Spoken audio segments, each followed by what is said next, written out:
Hey, this is John Leon Guerrero. Our guest today is Otis McGregor. He served for 25 years before retiring from the U.S. Army. In 2009 as a Special Forces Green Beret.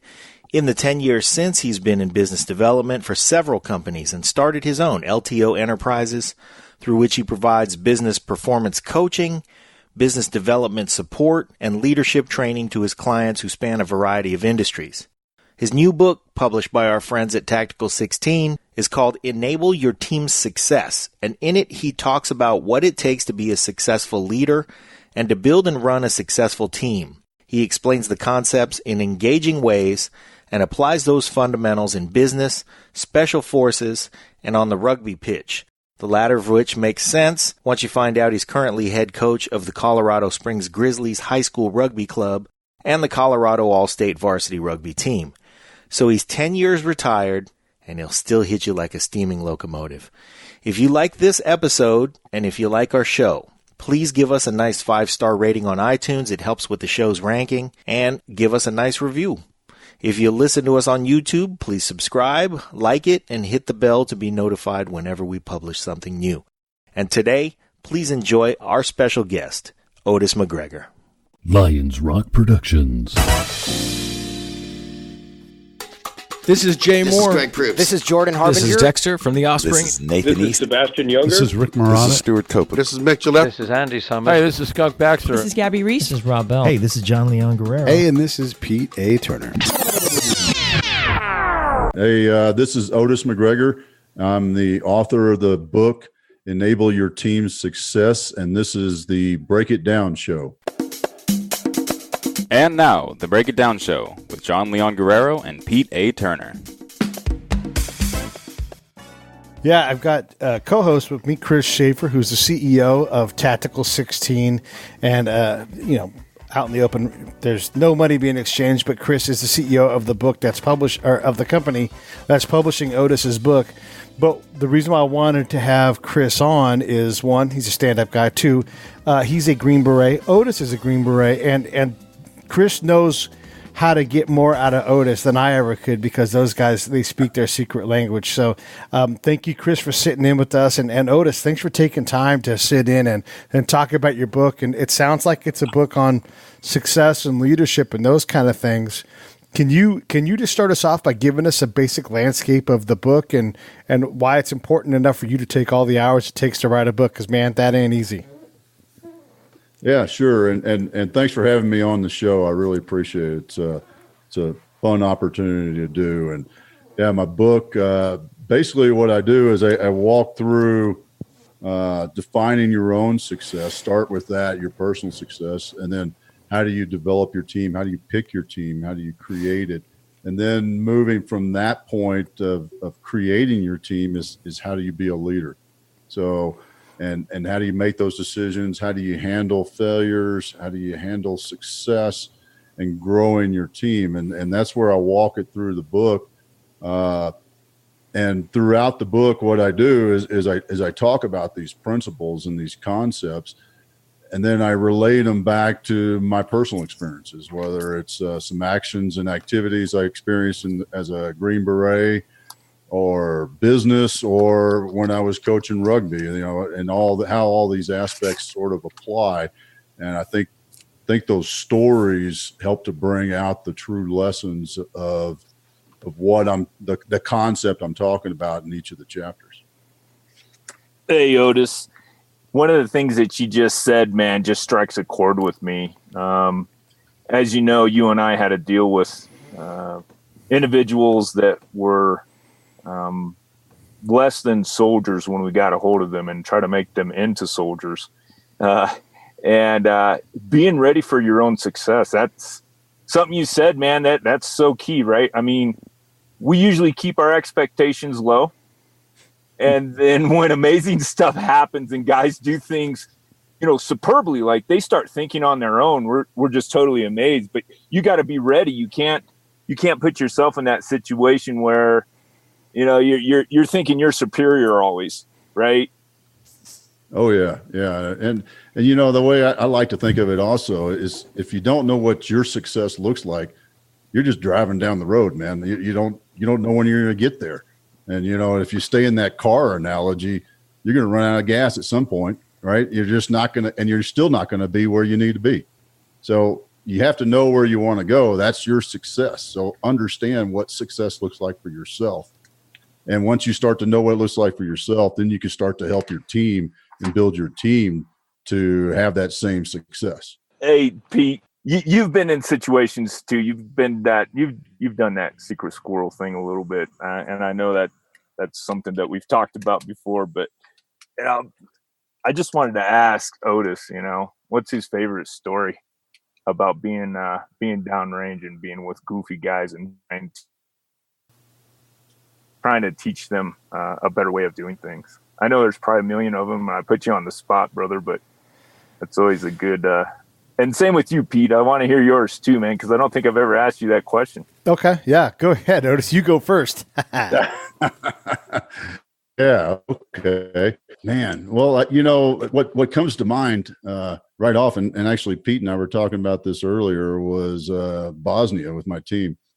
I had my ODA, and we were in one town, and we got refit or reassigned to another town. We went from Srebrenica to Doughboy, and when we moved to Doughboy, they assigned 4 Navy SEALs to our team. So here's my ODA. There was 10 of us. We had trained together, done all our PMT and all of our SOPs together, and then we get thrown in 4 Navy SEALs. The senior chief was very senior, and that right there, that dynamic, putting Green Berets and Navy SEALs living in the same house, integrating the mission, and doing that. It took some serious effort, but the guys were great. My guys accepted them in. The 4 SEALs that we had were a great fit for us, and it ended up being a really, phenomenal team. That put 14 of us out there doing our job. Back then, doing the old JCO, joint control officer or something like that. I can't remember what it was. Doing that job. So that was probably one of the toughest things, because we're right in the middle of it at the time when they throw in these 4 guys into our team. Yeah. And I guess if I was going to give you one of my stories about that, there's, like you said, Chris, there's so many opportunities to have there be an answer for this, but it's, I've worked with a lot of high-end dudes. I've worked with big military people, and this is not that kind of story. But when you work with operators, people that are independent and yet can work on a team, one of the things you have to sort out, and it takes a minute sometimes, is as this group comes together, in my case, I'm often a civilian or someone who's working for a completely different boss than anybody else. And everybody on these teams knows how to lead, but we also all know how to follow the leader. And so you figure out who that leader is, and you sort out who's doing what. And it doesn't always work, but usually you can get out of each other's way enough so that I'm cooking the pasta, Chris is making the salad, and Otis is making the drinks, and we're not doing each other's jobs. So the teams where I've seen that work well have all been excellent, because we were able to just do the work once instead of doing it 8 times and getting one thing out of it. We all did our own individual job and got this bigger, more complex problem solved. So that's not a very specific example, but for sure I was in Iraq teaching Iraqis source operations in Taji. And it took 2 different times to deploy on this project, because the first time, actually it took 3. First, they canceled it before we ever deployed. And then they're like, no, wait, forget that canceling thing. You are going to deploy. We got there and they're like, you know what? No, for real, it's canceled. And then they brought us back the 3rd time to finally get it going. And it wasn't really the personnel on the ground, but we always had to slow down long enough to allow the higher level command to figure out obviously a very complex thing. And that drives people crazy, because everybody's all clucking and worrying about what's going on. And you don't get anything done. So it took quite a while, but by the time we got it all figured out, then we had the impossible task of getting Iraqis to learn quote-unquote advanced source operations, cross-language, cross-culture, cross-purposes. So It ain't easy, but we did get there, and we got them some level of training, which shouldn't be that hard, but you guys know how this goes. It was fucking impossible. Yeah, like herding cats, man. Yeah. Literally like herding cats. Yeah. So It's a lot easier. Go ahead. No, go ahead. It's a lot easier. Go ahead. No, it's a lot easier, I think, teaching rugby team there, Otis. No, I wouldn't say that. I mean, you're talking about high school boys playing a sport that they'd never seen. A lot of them had never seen before. I mean, they were out there because their buddies had peer pressured them into coming out there and giving it a run. So, and then you add in the fact of the machismo, you know, and I don't want to they don't want to look bad at something, so they don't want to try something new, and when they would screw something up and how embarrassed they would get, and then they wouldn't want to try, or they get mad at themselves. Yeah, it was just interesting things, you know. And I think it was out of every year that I coached, it was always fun to see them go from this not even knowing what a try is to leading the team towards the end of the season, you know, that last regular season game before we went into playoffs, and how those kids would, you know, really just gel into a team and fully buy into the game and what the purpose of the game was and still is, and they really bought into it. So it's always neat to see that growth. When you do the same lesson then for CEOs and that kind of thing, I mean, the leadership, I'll say this in the context of a lot of it sounds the same. It's not that complex. If you do certain principles that sort of we all get taught, you know, you're going to be somewhere near the zone of above average.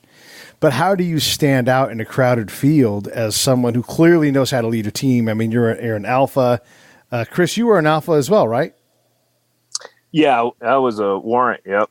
So you guys know how to lead teams in complex situations with impossible jobs. How do you stand out from your peers who are in the world of leadership and coaching?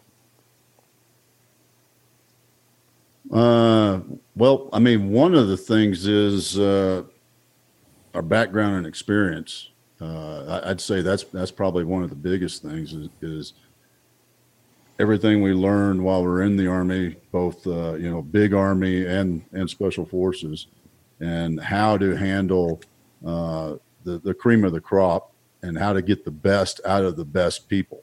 That's what being a leader in the Green Berets is you're already in a select few, and you've got to get that select few to become a molded team and get the best out of them. What you learn is the fundamental principles of knowing what's important and how to handle people. You know, it's that taking care of the people. You know, somebody years ago, and I think it was probably one of my sergeants when I was a young lieutenant, taught me the phrase "mission first, people always."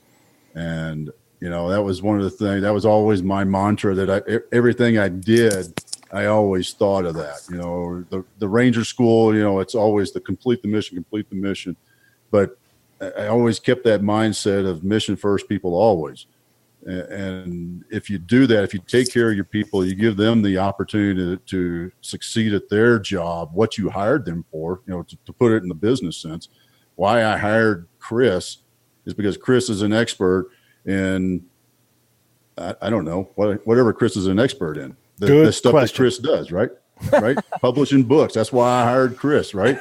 And I'm going to give Chris the opportunity to succeed at the job I hired him to do. I mean, that's why you hired somebody. So rather than telling Chris, hey, Chris, you should do this, this, and this, I'm hiring him to do that job. So go do that job and give him that opportunity to succeed.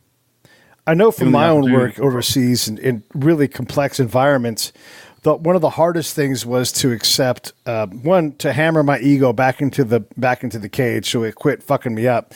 Two, to understand that for the complexity of what I was doing and the time frame I had to do it, my primary way to learn was through observing and making mistakes. I know that has to resonate with both of you guys. Is that something that CEOs can stomach, them making mistakes? I think you have to. I mean, how else are you going to learn? I mean, the coaching school that I went through, the coaching philosophy that I undertook, IPEC, Institute of Professional Excellence in Coaching. One of the things that we always said was, and one of the mantras is there are no mistakes. And if you think about it, you learn from everything. If you take everything and it is a learning opportunity, it's truly not a mistake. It's an opportunity to learn and get better and better. And, you flip it into the startup world, and what you hear in the startup world is fail fast, fail forward, fail often. And what that means is figure it out quickly, fail fast. So figure out, that ain't the right product. Or maybe if we twitch the widget a little bit left or right, we can get a better product. And then the fail often is the iteration, right? Keep doing the iterations. Try it. And then fail forward means we're always moving forward. We're always advancing. We're taking that step forward. Even if we realize that the widget ain't right, it's got to be a Humpty Frutz. It's that. You're still moving forward towards success.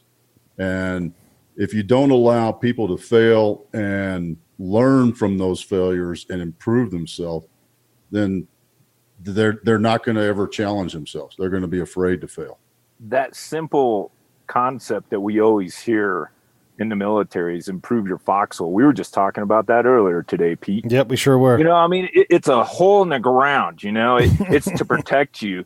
It's not sexy, but you are a fool not to continue to try to make it better, more stable, something that you can actually survive the onslaught in, and I think that's cool. That's a good one. Yeah. Otis, you are a history buff, man, like most of us.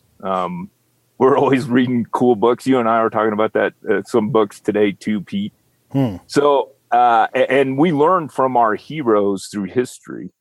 But Otis, you never told me, man, who is your favorite history, or I guess leader from the past, whether it be military or not? How about this one that isn't military?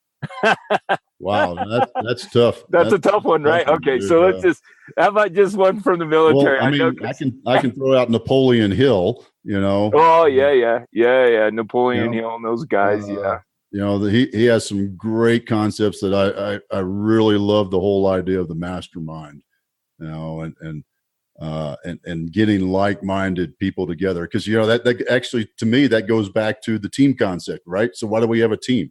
We have a team to solve complex problems because we're taking the minds of everybody else, the skill sets of everybody else, and putting them together to solve a complex problem. Right. And that's what that's the theory of a mastermind, the same principles. So yeah, I'd say Napoleon Hill did some interesting stuff. I don't know how he was as a true leader, but seeing some of the videos and reading his book, one of his books, I found it really interesting. Yeah, I've always liked Henry Ford. I remember reading a story about reporters and other, I guess, intellectuals saying that he wasn't smart enough to run Ford Motor Company. And so he said, okay, I'll play your silly game. He brought him into his office, and he had, at the time, the telephone was relatively new. And so he had 7 telephones on his desk, and all the reporters file in there. Now I'm retelling the story from what I remembered. I don't know if this is exactly how it went, but anyways, when they got into the room, their mouths all just dropped because they knew they were hosed. And so he said, okay, ask me your first question. And so one of the guys spoke up and he said, explain this to me. And he picked up the telephone, he spoke into it, and he asked the guy on the other end. The guy gave him the answer. He put it down and he said, this is the answer. And they were done, and just to prove a point that he didn't need to be the smartest guy. He just needed to know how to make things happen. And I always loved that story from Henry Ford. I thought that was always cool. When you look at the Henry Fords of the world and you see different styles of leadership, you've got to grow as someone who coaches and teaches leaders. What do you see out there? Because here's what I look for. I look for conversations that make me uncomfortable, that force me to get outside of my box. Because as much as we all want to say, oh, I think outside the box, you actually have to get outside your fucking box and go, I hate it out here, and then learn how to build a box where you are. So who forces you to get out of the goddamn box and go, I hate it out here, but I got to be out here to stay relevant? My coach. Nice. So I have a coach, and he helps me do that. He challenges me. He's like, well, how are you going to do that? I'm like, well, shit, I don't know. It's really gets me thinking about how to solve problems, how to accomplish what I want to accomplish, and challenges me with that. And, it's also my accountability too. I said last week, I said I was going to do this, and I didn't do it. I mean, I like to use it. The accountability part is like the gym partner. Because you got your buddy who calls you up, says, "Hey man, you want to go to the gym?" And you've been thinking the whole day that's like, man, I really don't want to go to the freaking gym.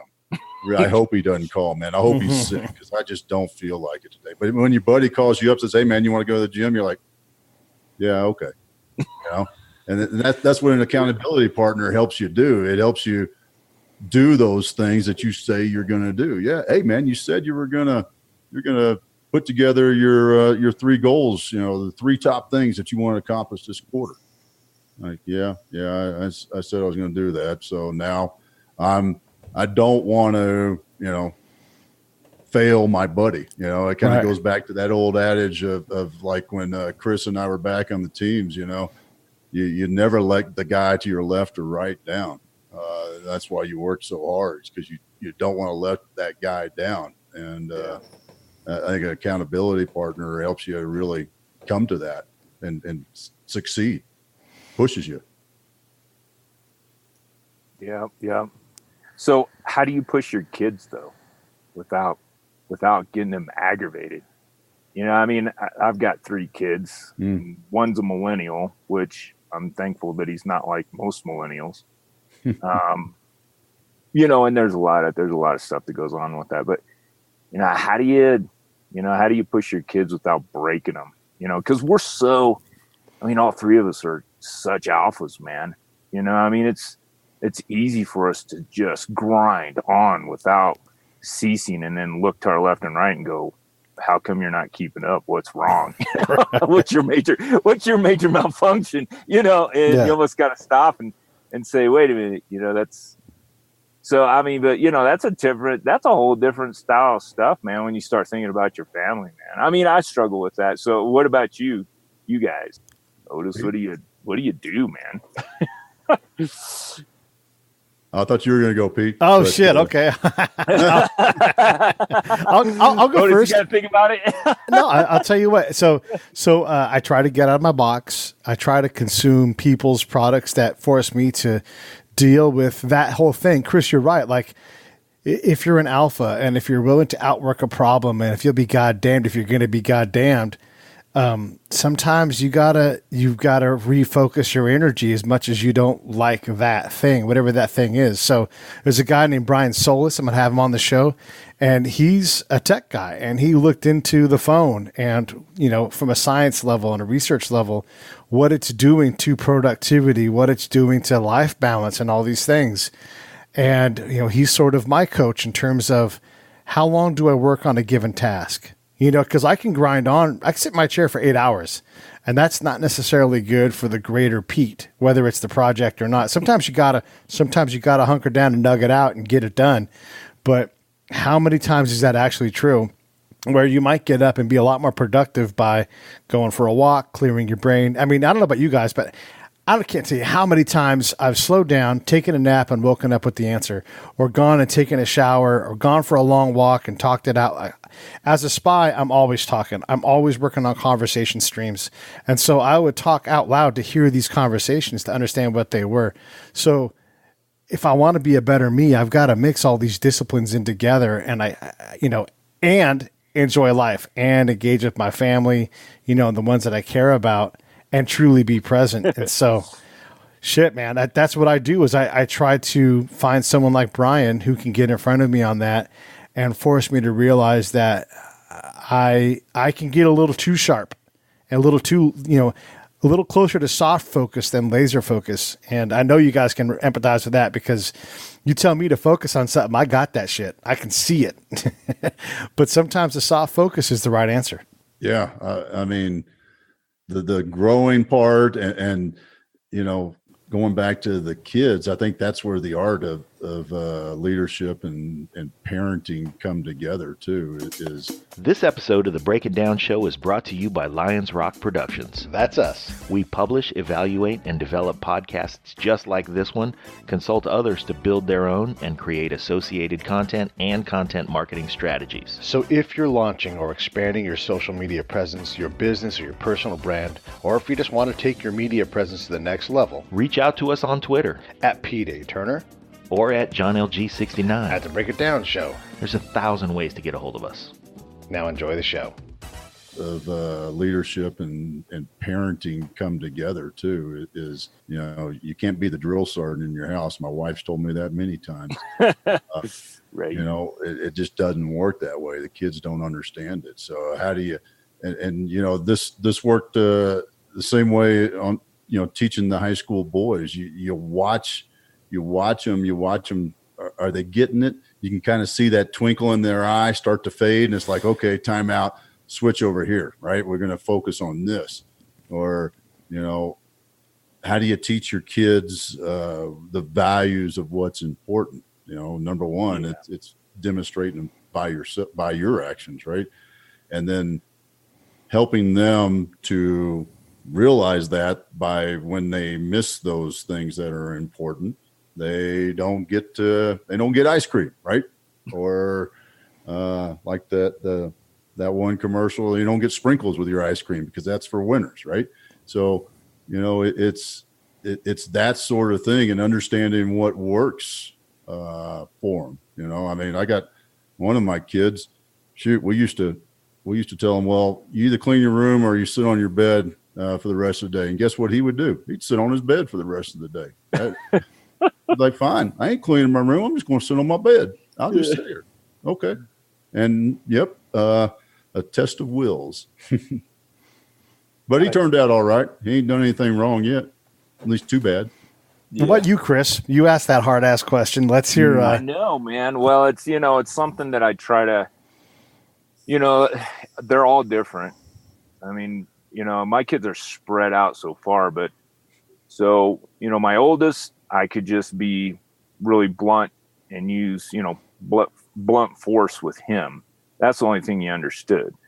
My other kid, he is more of a thinker.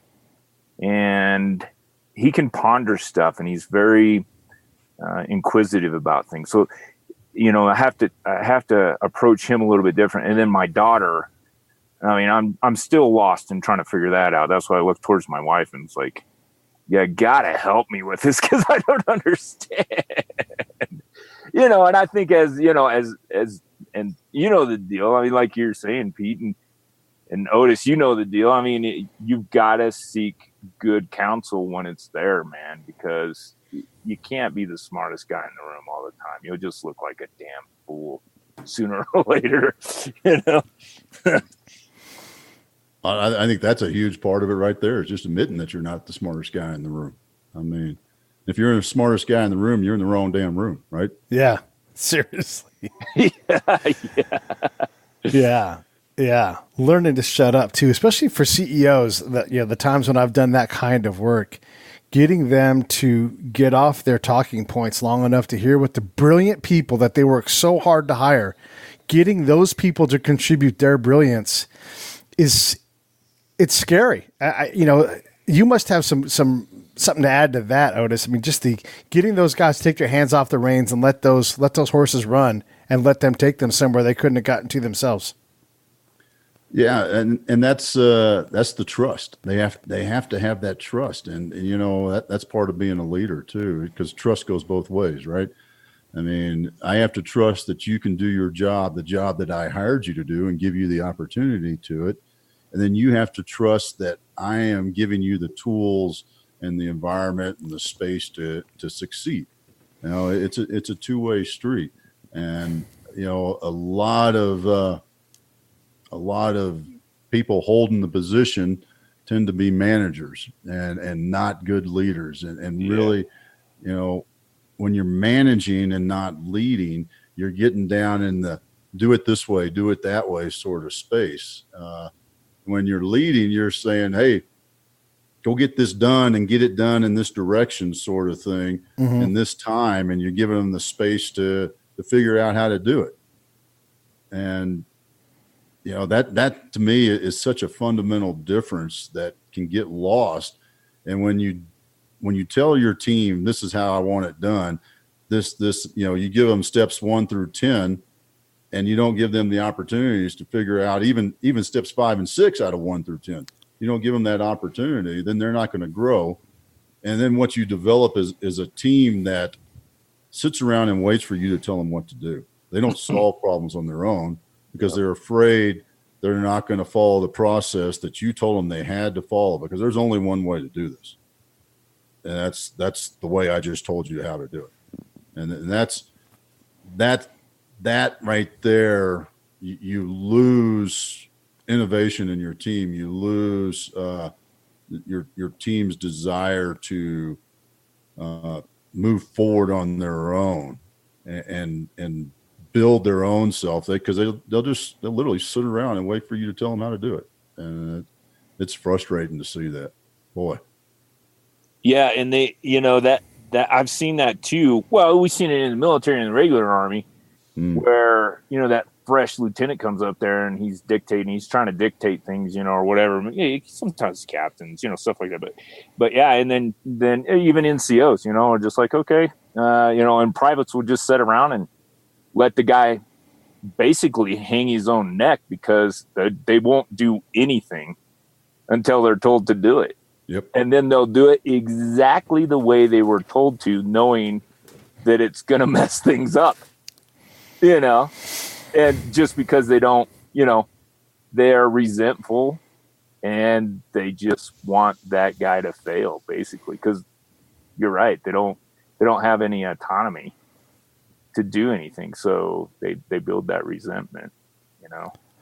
Let's talk about some examples of that trust and even when it fails, you know, because you have to extend trust and have it fail to look. Some of my best friends in the military are people that I've either punched in the mouth or they've punched me in the mouth. Right? There's got to be some adversity in these relationships, and I'm not replacing the trust fall with the mouth punch, but talk about some of the you know, success and trust through adversity stuff that you've got, Otis. Well, I've got two of them. I've had two different bosses.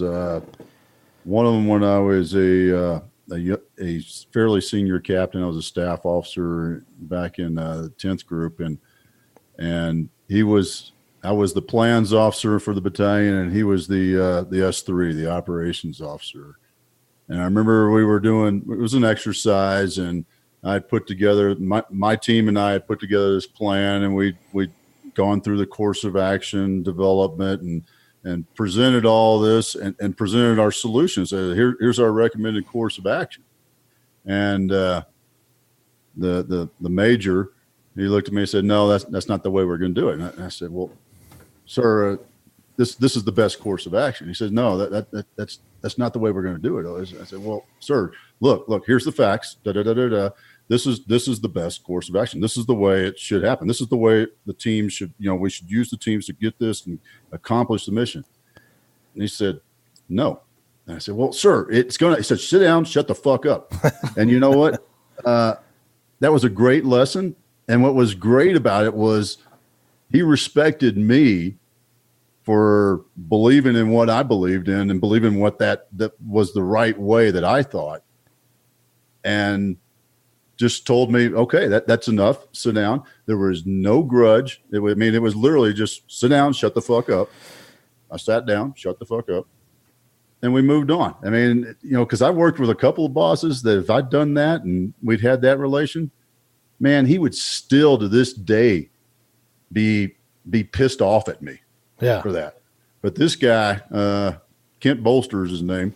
Kent was that kind of guy. I mean, he's the kind of guy that appreciated, hey, I'm going to push you into the corner unless you push back, and see what you're made of. And so, yeah, one of those great opportunities to challenge yourself and see what's important. Yeah, one of the things that I've learned along the way is that there's 100 ways to get it right, 100 ways to get it wrong, and they're likely the same 100 things. And nobody guarantees success. Not for really. Like, you can say that, but you really don't know. So as a leader, you should be considering other options. And you know how we do, like with the military decision-making process, not that that's the end-all be-all, but having 3 distinct courses of action, not like 1A and 1B, but actual 3 distinct things, and then really doing an analysis of those things. If you've got time, I've seen that way work really well, and I'll provide an example. We were in Iraq, in Baghdad, right by the Ctesiphon Arch, this ancient arch from the Persian Empire, and the sergeant major wanted to do a mass re-enlistment there, and that sounds like that's a great photo op. Turns out we're in a war zone, and it's not as simple as that.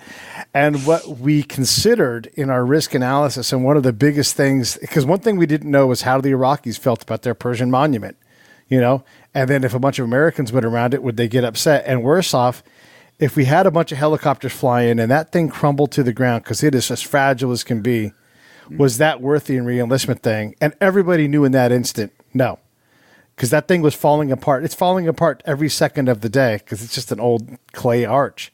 And we didn't want to be the ones that knocked it down. So we went ahead and had a re-enlistment in the gravel parking lot, which is good for everybody else.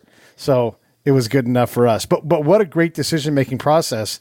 And it took 3 weeks and probably, $1.5 million worth of, people sitting around and talking time, but better than knocking down that arch.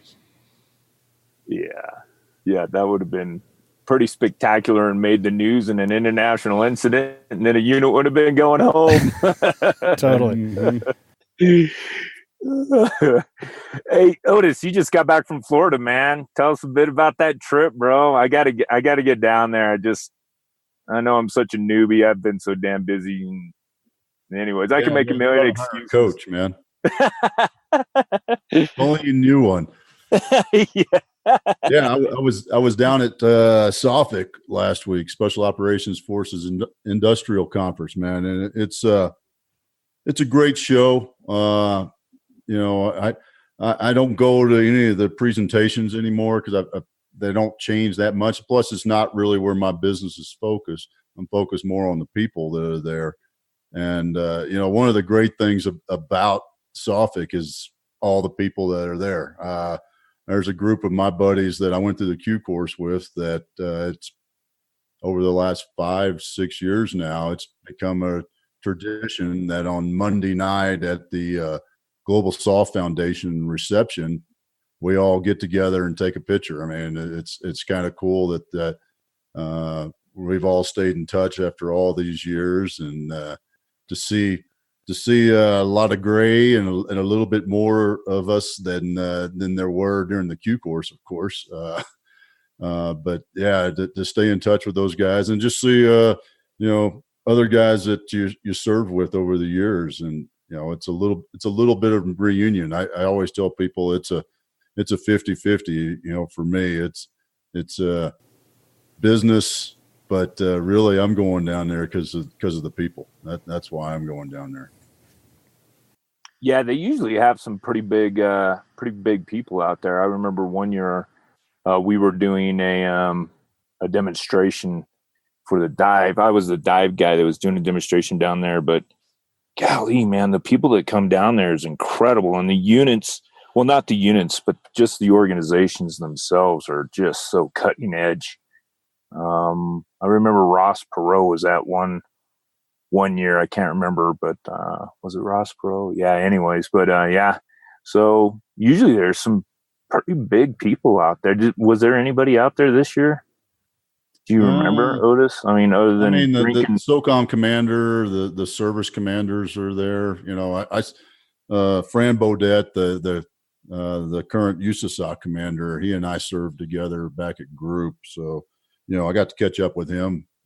He was down there doing his Army Special Operations Command, dog and pony show that he does. But, it was good to see him and catch up with him a bit. I don't think there was any other like big dignitaries. Every other year is the international one, and that this year was not the international one. Oh, Next okay, year it will yeah. be, and it'll be bigger. And they'll do that demo again next year. Yeah, that's always fun, man. I was lucky enough to get out there during that time and see a lot of people, and then strut your stuff as a young stud, and because you're in shape, and you're just in shape like nothing, man. You look like a damn Greek god, compared to everybody else walking around down there, and they're all just impressed, and you just got it. I miss those days, but yeah, like you said, not anymore, man. I'm a little more rounder than I was. Hey, I want to get back into the book a little bit, and just for the audience, we're talking to Otis McGregor. You can find him in a lot of places on the internet at LTO Enterprises or Otis McGregor. There just aren't that many Otises out there. If you struggle to find him, you can always, as always, reach out to me, and I'll connect you with him. But I wanted to. One of the things I've noticed from a lot of the different interviews and stuff that I read on business and leading and how to do it better, people are really into EQ, emotional intelligence, right now. And I know in particular, in this audience, the three of us, we're all really into CQ, cultural intelligence, which to me is a collection of emotional intelligence and other things. And I find it to be a very powerful augmenter to any kind of, like, if you say emotional intelligence, I'm going to challenge you and say, what about CQ? Because if you're not accounting for culture, the three of us know what happens real quick. So talk about how culture plays a role in what you do for CEOs, and how is that portrayed in the book? Well, culture is how you do things and how you handle things. How do you expect, it's everything from, what you wear to work every day, and whether or not everybody's supposed to be there at 8:30, or it's okay if they show up at 9:00 and that sort of thing, to how long do you work? Do you work until the job's done, or do you stop at 5:00 because 5:00 is quitting time? The culture involves all of that. And as the leader, you establish the culture, right? You establish it and enforce it. One of the examples I like to throw out: if Tuesday is red T-shirt day for your team, then everybody on the team's wearing a red T-shirt, and the leader shows up wearing a blue T-shirt. Why are you different? Why aren't you following the standards and the ideas that you say everybody else should follow? And that's what. Going back to that culture, it's the culture of success, and the culture of, you create a culture of success by creating the culture of it's okay to fail too. That understanding of you tried, you put forth, and you made good choices going down that path. So I don't want to confuse failure with somebody that screws up, right? That's a whole other thing, right? Yeah. Those are two different things. When I'm talking about failure, I'm talking about you're doing everything right and trying everything to figure out what the problem, what the answer is, and you missed. So now you're going to iterate again and try it again. That's what success comes from. Now, if you're the leader and the widget fails and you blow up on everybody because the widget didn't work, then you're creating a culture where it's fear of failure. And when you create that culture of fear of failure, then your team is not going to want to try new things and try to grow and figure it out. They're going to be afraid of trying anything. A lot of what I did in my work was I spent a lot of time studying us, right? And you're looking at culture. And as much as the leader wants it to, culture doesn't tolerate design too well, right? Like you said, you've got to represent it. You've got to create emotional connection with it. It's got to be fun to wear a red shirt, not suck, right? So otherwise, Red Shirt Tuesday's bullshit. So What I brought Commanders was the ground truth. Like, this is the culture you're trying to create. You're trying to create a culture of government legitimacy in this valley. I can't find it. And so the commander, the boss, has to be able to say, wait a second, my cultural watchwords are family, productivity, and trust. And you're telling me it's motherfucker, get out of my way, I don't like nobody. That's a real cultural problem, whether the boss wants to accept it or not.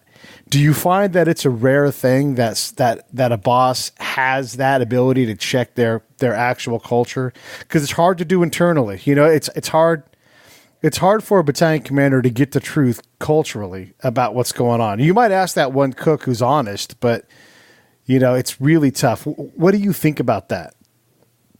Well, you know, culture in the military is an interesting thing. And I noticed it in 10th Group when I moved to battalion staff and I became the operations guy. And I looked back at the companies, and what I saw was three distinct personalities in these companies. And what was interesting, and what is interesting right now, is I guarantee you I can drive down the road and watch what these guys are doing and tell you pretty accurately which company they're from, because those things stick around they're enduring. Now, when you go into business, you have to create that culture as you grow the business. And what happens a lot of times to CEOs, founders who become CEOs, is, you know, you start off your team and you're all sitting around a table and everybody's involved. Everybody's involved in the decision making and what's next. I mean, everything from where we're going to spend the next dollar to, hey, what kind of pizza do you want? You know, it's that kind of organization.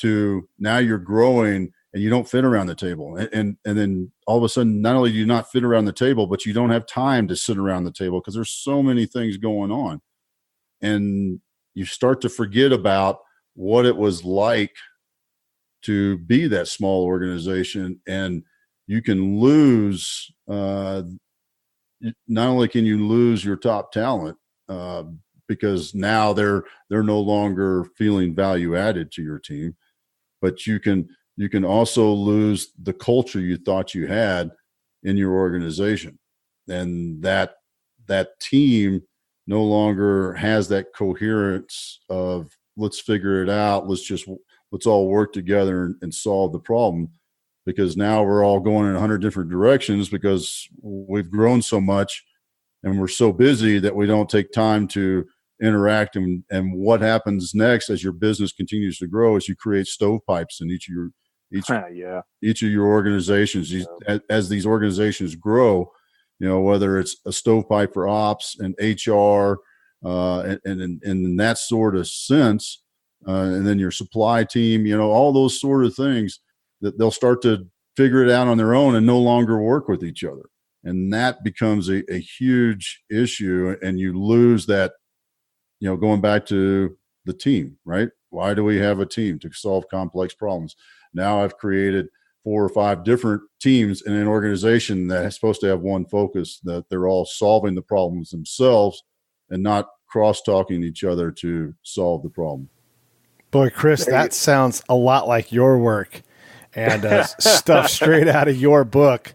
Oh my God, dude. Isn't that the truth? Yeah, you guys got to check out solidredconcepts.com. That's where Chris puts a lot of his similar type work.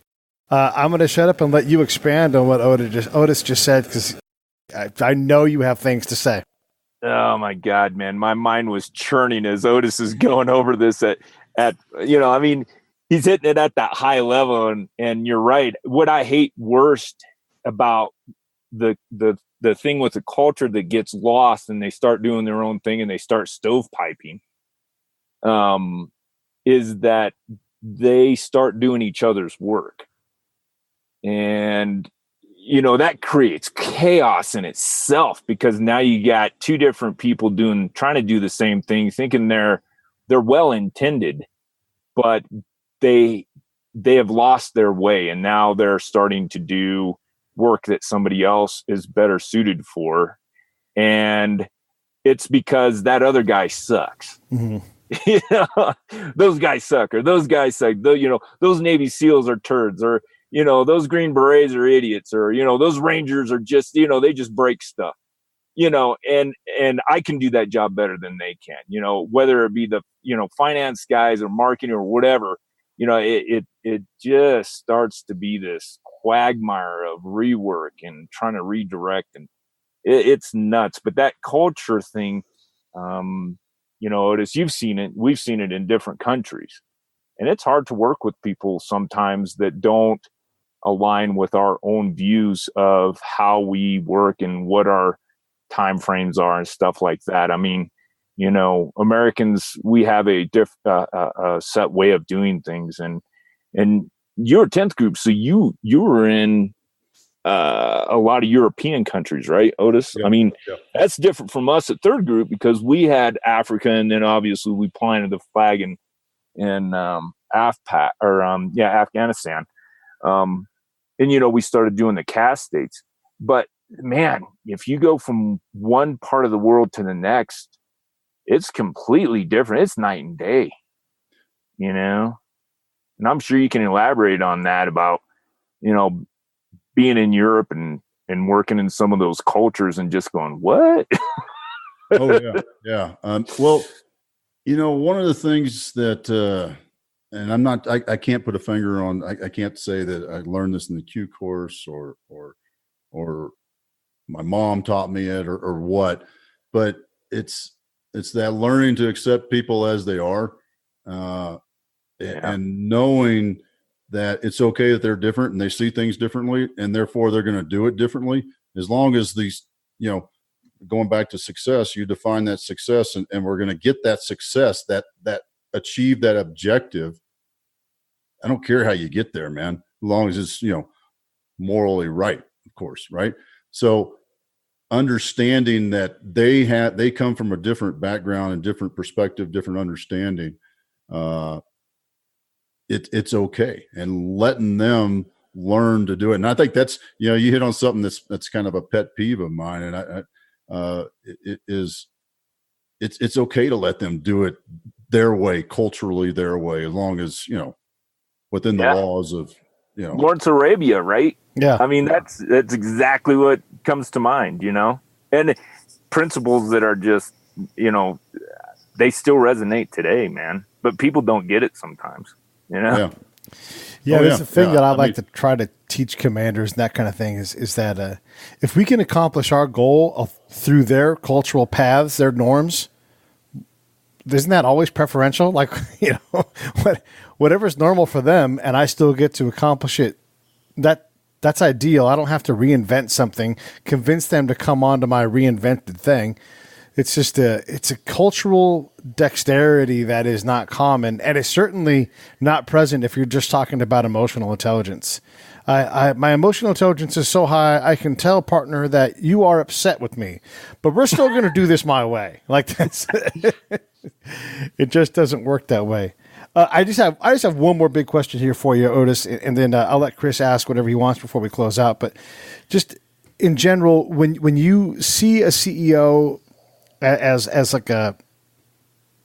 a body of CEOs, what's the one thing, the smallest, simplest thing they could change right now? Like someone who's in a leadership position right now, like what's the most common thing that they can just flip the switch on and have changed and improve their organization right now? Let your team do what you hired them to do. If you trusted them to hire them, you went through the interview process, you spent all this money training them to do that job, let them do the job. Don't give them the opportunity to succeed at that job. I think that's, to me, that is number one, and most important. Let your team do the job you hired them to do. Yeah, I agree. So Otis, we both live in Colorado, beautiful monument out there. We had 13 inches of dang snow, a week ago? Yeah. We were shoveling, but besides that, we usually have 300 days of shine. I don't know if we're going to hit it this year because we've already had like 70 days of doggone nothing but clouds and snow. But brother, what is it? Just tell your audience, man, what do you like to do? I mean, there's so many things to do in Colorado, man. I mean, but you know, what's the funnest, what's your hobby that you like to get away, you know, and just, in the fall, I'm up in the mountains, man. I archery hunt in September up in the mountains in Pike National Forest.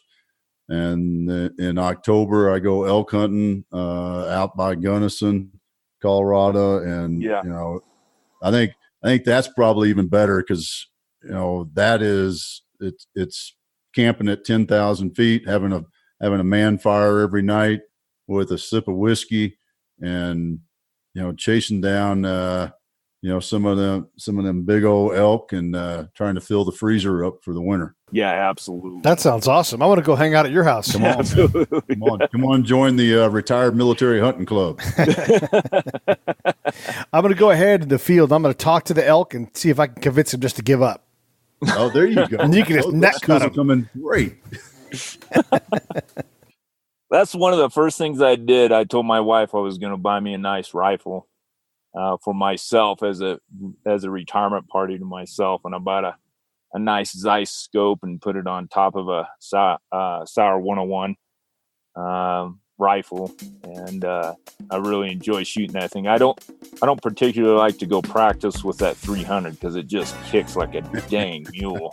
You know, I get about 5 rounds and I'm like, that's it. My son shoots his 270 all day. He's like, what's wrong with you, Dad? I'm like, oh yeah, come over here and get behind this cannon. You want to shoot this thing? Yeah. Hey, Otis, thanks so much for coming on the show. I appreciate it. We'll get this thing out here soon for you. Everybody support Otis's book. He's going to help you become a better leader. Appreciate the opportunity, man. Thanks for having me.